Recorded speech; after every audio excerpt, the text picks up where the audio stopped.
आसिफ इकबाल और आशीष जुड़ रहे हैं। सबसे पहले आसिफ इकबाल, आपके पास मैं आ रहा हूं। दिल्ली में आखिर इस वक्त क्या कुछ चल रहा है? मंथन का बात जो है कही जा रही है कि लगातार जारी है, क्योंकि आरजेडी की तरफ से उम्मीदवार घोषित कर दिए गए हैं, नाम जो है वो सामने आ गए हैं, लेकिन कांग्रेस का मंथन लगातार जारी है।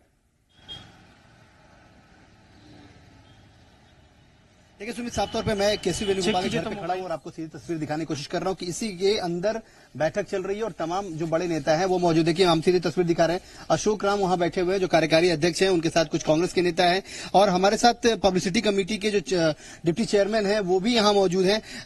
उनसे भी बात करते हैं। पंकज, किस तरह की तैयारी चल रही है और किस तरह की बैठक हो रही है ये?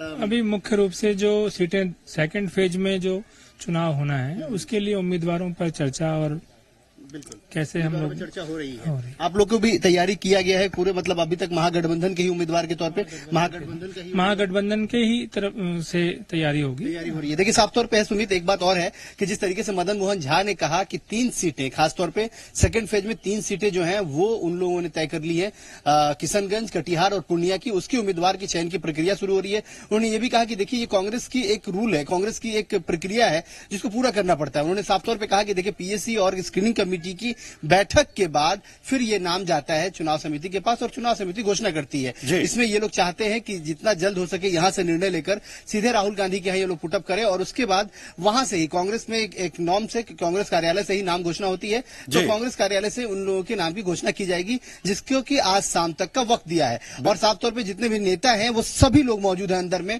चाहे वो शक्ति सिंह गोयल हो, चाहे मदन मोहन झा हो, सदानंद सिंह हो, अशोक राम हो, कौकब कादरी हो, श्याम सुंदर सिंह धीरज, जो तमाम लोग हैं। और जो नेता है वहां पे कांग्रेस के जैसे पंकज है और भी बहुत सारे लीडर जो हैं वो सभी लोग आए हुए हैं। सभी लोग इस इंतजार में है कि आखिर किस तरह की घोषणा कांग्रेस पार्टी करती है सुमित। इसीलिए तमाम लोगों की नजरें भी यहां टिकी हुई हैं, क्योंकि कई तरह के सवाल भी खड़े हो रहे थे कि महागठबंधन में कांग्रेस रुकेगी या फिर चली जाएगी। जैसे ही आरजेडी के प्रेस वार्ता की बात आई तो तमाम एनडीए के लोग उस पर तंज कसने लगे कि लग रहा है कि सब कुछ ठीक ठाक नहीं है, इसीलिए आरजेडी प्रेस वार्ता कर रही है और कांग्रेस पार्टी वहां मीटिंग कर रही है। लेकिन तुरंत आनंद फानंद में कांग्रेस पार्टी ने इस बात को सफाई दी और क्लियर किया कि वो बैठक क्यों हो रही है और प्रेस वार्ता वहां क्यों हो गई। आसिफ, इसी चीज को लेकर जो सवाल इसीलिए पूछे जा रहे हैं कि महागठबंधन में आप हैं और आपकी एक सहयोगी पार्टी जो है प्रेस कॉन्फ्रेंस करते हुए ऐलान कर देती है और आप ही के जो नेता है वहां पर सिर्फ ये कहते हुए नजर आते हैं कि नहीं हमारा मंथन चल रहा है। ये बड़ा एक क्वेश्चन मार्क क्यों जो है सीधे तौर पर क्या कांग्रेस पर नहीं लगा रहा है? और ये जो लंबा पीरियड चल रहा है कि आपकी सहयोगी पार्टी जो है वो नाम फाइनल कर लेती है और आप असमंजस में बने रहते हैं, इसका कारण क्या है? सुमित, देखिए सबसे बड़ी चीज है कांग्रेस की एक प्रक्रिया है, जो कि कांग्रेस के अभी निखिल कुमार थे जिनका सीट काट दिया गया, बल्कि वो सीट उनको हमको दे दी गई। उनसे हमने अभी थोड़ी देर पहले बात की थी। और कांग्रेस के तमाम जो बड़े नेता हैं, चाहे मदन मोहन झा हो, चाहे शक्ति सिंह गोयल हो और वीरेंद्र सिंह राठौर जो प्रभारी सचिव हो, चाहे कौकब कादरी, सबसे हमने बात की। सब लोगों ने यह कहा कि देखिए हम प्रक्रिया को फॉलो करते हैं। कांग्रेस पार्टी में पहले पीएससी होती है, फिर स्क्रीनिंग कमेटी होती है और उसके बाद चुनाव समिति के पास नाम भेजा जाता है। ये प्रक्रिया है और क्योंकि महागठबंधन की घोषणा होने में देर हुई, इसलिए तमाम प्रक्रियाओं में भी देरी हो रही है। और जहां तक फर्स्ट फेज की बात है तो उन लोगों ने कहा कि फर्स्ट फेज में हमारा कोई कैंडिडेट नहीं था या हमारी कोई सीट नहीं थी, इसलिए हमने फर्स्ट फेज में कोई घोषणा नहीं की। दूसरे फेज में हमारे 3 सीट पे हमारे उम्मीदवार खड़े होने हैं, उसके लिए चर्चा परिचर्चा हो रही है और हर फेज वाइज यहां पे चर्चा परिचर्चा होगी। तो इसको बहुत बड़ी बात नहीं बनाने की जरूरत है। ये कांग्रेस पार्टी के अध्यक्ष मदन मोहन झा ने साफ तौर पर कहा कि एनडीए अगर हम पे तंज कस रहा है तो पहले उन्हें बताना चाहिए कि जो उनके पार्टनर थे उन्हें छोड़कर भागे हैं, न कि हमारे पार्टनर हमें छोड़ के जा रहे हैं। इस तरह की बात खुद कांग्रेस अध्यक्ष मदन मोहन झा ने कहा है। आप लोग कितने संतुष्ट हैं इन सब चीजों से? आपको नहीं लग रहा कि दिक्कतें बढ़ जाएंगी आप लोग के साथ इस तरह की देरी होगी तो? देखिए फेज वाइज डिसाइड करेंगे।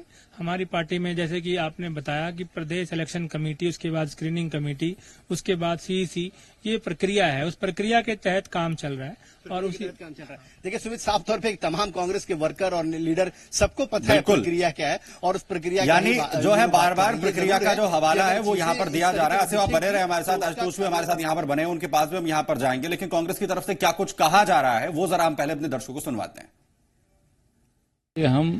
हमारे जो लोग आए हुए हैं सब लोगों से ओपिनियन लिया जाएगा। एक पीएससी होता है ना, उसका फॉर्मेलिटी भी है। खास करके जो मेरा सेकेंड फेज में, फर्स्ट फेज में चुनाव है, सेकेंड फेज में उसके सीट पर जल्द से जल्द निर्णय लेना होगा। आज लेना होगा। हम लोग कोशिश करेंगे आज कम से कम उस 3 सीट पर निर्णय ले लें। उसके बाद जो सीट बचेगा उस पर हम लोग सेकेंड सिटी में जब बैठेंगे तब निर्णय लेंगे। तो सर 5 सीटों में कौन से 3 सीट?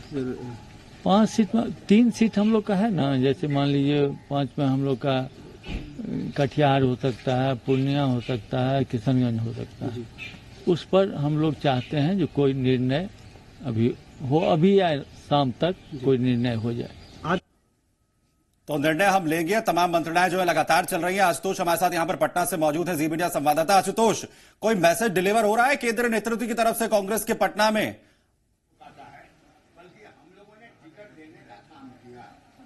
देखिए, अभी तक कोई मैसेज आया नहीं है और यही वजह रही कि अभी तक कांग्रेस के कैंडिडेटों के नामों की घोषणा नहीं हो सकी है।